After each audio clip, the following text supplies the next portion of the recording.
Entonces, ahí tienen por si acaso mi página web personal, donde pueden encontrar mucha información de la que estoy planteándole a ustedes.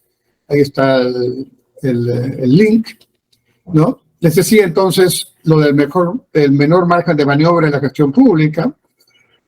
Y lógicamente necesitamos tener una visión de largo plazo y políticas de Estado. Por cierto, están escritas.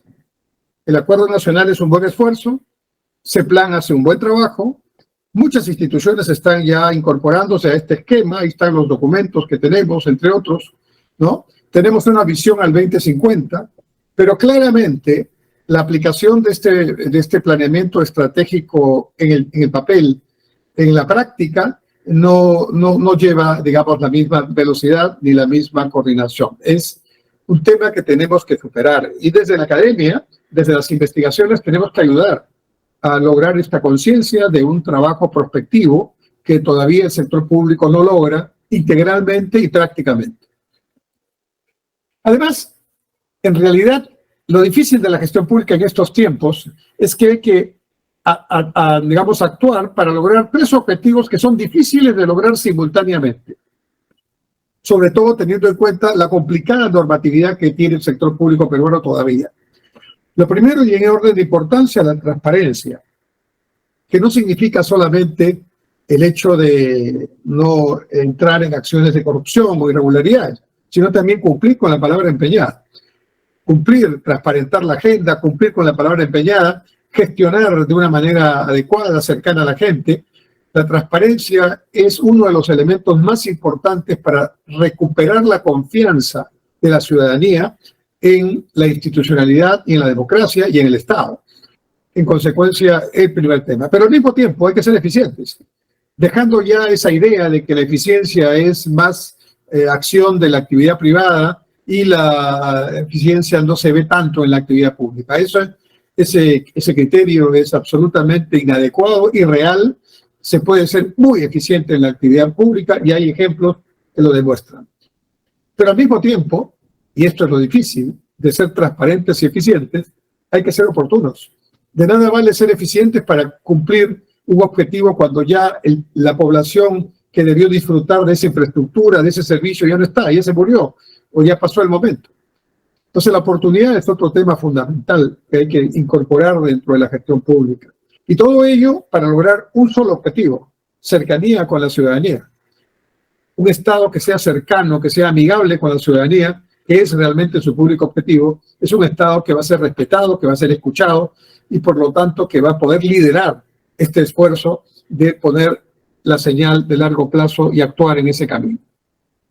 Y hay que alinear los tiempos políticos con los tiempos económicos y con los tiempos sociales. En estos últimos años vemos que los tiempos sociales han desbordado, ¿no? Las demandas sociales por promesas hechas reiteradamente por décadas, ¿no? Y en algunos casos, en los últimos años en particular, pues han ya desbordado los tiempos políticos. Entonces la gente ya no cree, ya no le da el periodo de gracia a los gobernantes nacionales, regionales o municipales, quiere las cosas para ayer, y esto tiene que ver con los tiempos económicos, con los tiempos presupuestales, con los tiempos legales. Hay que alinear esos tiempos, y eso es otra tarea muy difícil en la gestión pública de este tiempo. Y hay que fortalecer la carrera pública. Servir es una muy buena estrategia, hay que fortalecerla, pero en la información que tenemos, los profesionales que están ya acreditados en servir, ¿verdad?, son muchos más que los que están siendo utilizados. Y básicamente, en la mayoría de los casos, son algunos gobiernos subnacionales los que han recurrido a estos profesionales. De manera que aquí hay un disloque que hay que resolver. Pero al mismo tiempo, yo agregaría, siguiendo la metodología de la Escuela Nacional de Administración de Francia, que para mí es el ejemplo mundial más interesante, ¿no?, donde a la gran preparación, a la idoneidad personal, hay que agregarle un chip especial, el chip del servicio público, el chip de entender la naturaleza del trabajo público, entender el primer artículo de la Constitución, que si se cumpliera a cabalidad, sería tal vez ya innecesario tener los más de 200 artículos que tiene la Constitución Política del Perú. Dice así, artículo primero es muy corto: La defensa de la persona humana y el respeto de su dignidad son el fin supremo de la sociedad y del Estado. Punto. Si nosotros en la tarea que hagamos en la actividad pública pensáramos todo el día en ese artículo, mejoraría tremendamente la acción del Estado. Por otro lado, en mi experiencia, lo más importante dentro de lo importante, hay varias cosas, ¿no? Pero es que el líder, quien está desarrollando el liderazgo del proyecto, de la entidad, del pliego presupuestal, haga un buen trabajo de coordinación y un buen trabajo de seguimiento. El seguimiento es fundamental en la administración pública peruana. Se dicen muchas cosas, se empiezan muchos proyectos, se hacen muchos grupos de trabajo, pero muchos de ellos quedan en el camino o quedan en nada por esta falta de seguimiento que lamentablemente por un buen tiempo lo van a tener que hacer los líderes más altos de la organización. Y hay que también ver las oportunidades, ¿no?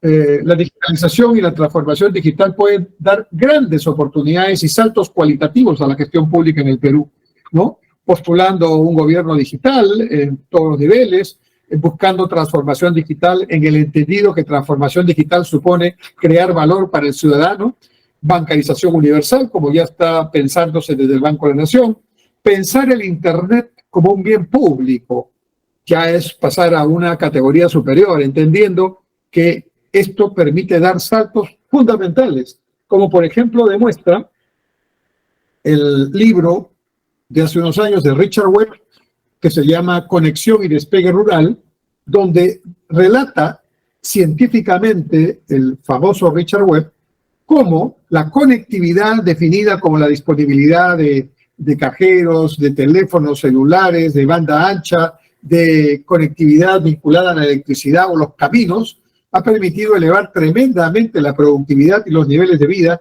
de cientos de campesinos, miles de campesinos de todo el Perú, contrariamente a la narrativa común que dice que el sector, digamos, el crecimiento no sirvió fundamentalmente para la población que está en la zona rural. Los números que presenta Webb en este libro son contundentes, ¿no? Y revelan que hay que seguir en ese empeño justamente para combatir la pobreza, ¿no?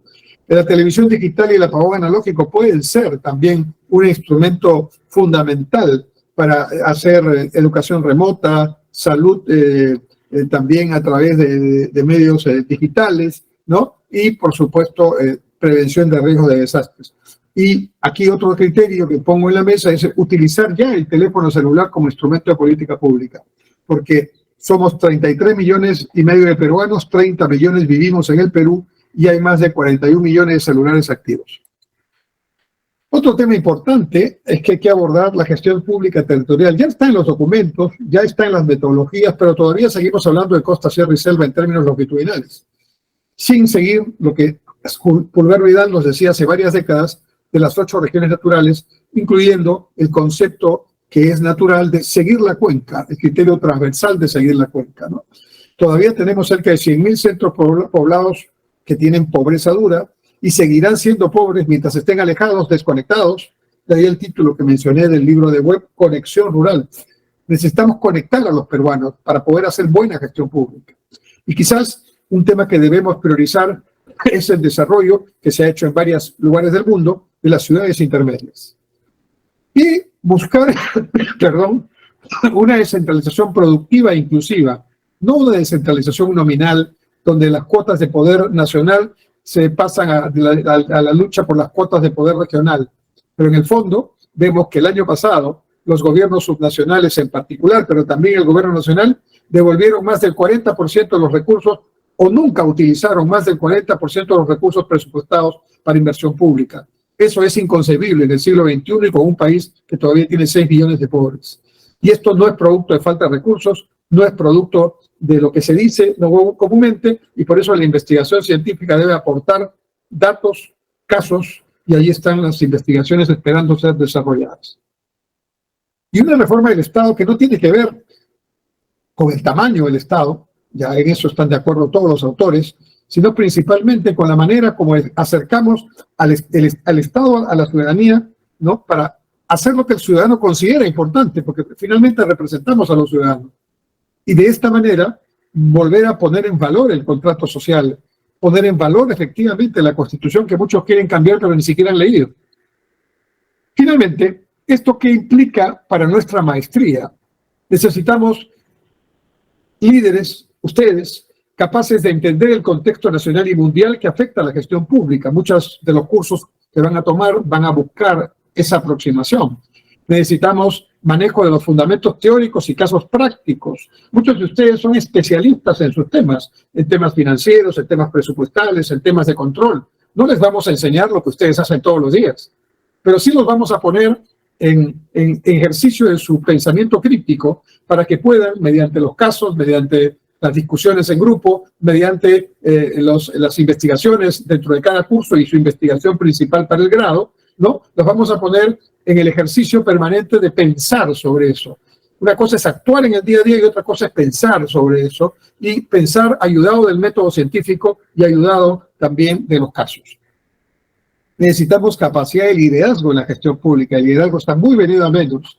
Necesitamos capacidad para hacer realmente aportes de investigación científica para la gestión pública, ¿no? Necesitamos líderes capaces para gestionar instituciones públicas en condiciones de cambios disruptivos, con resiliencia y prospectiva, la famosa palabrita resiliencia, que no es otra cosa que la actuación que podemos tener, buena o mala, frente al cambio inesperado, ¿no? Y la capacidad de resiliencia es esa capacidad de lograr, como el surfista, que ante la gran ola no se asusta, sino por el contrario, se pone en alerta y utiliza esa gran ola por unos segundos para lograr los mejores ejercicios y los mejores puntos en su deporte, ¿no?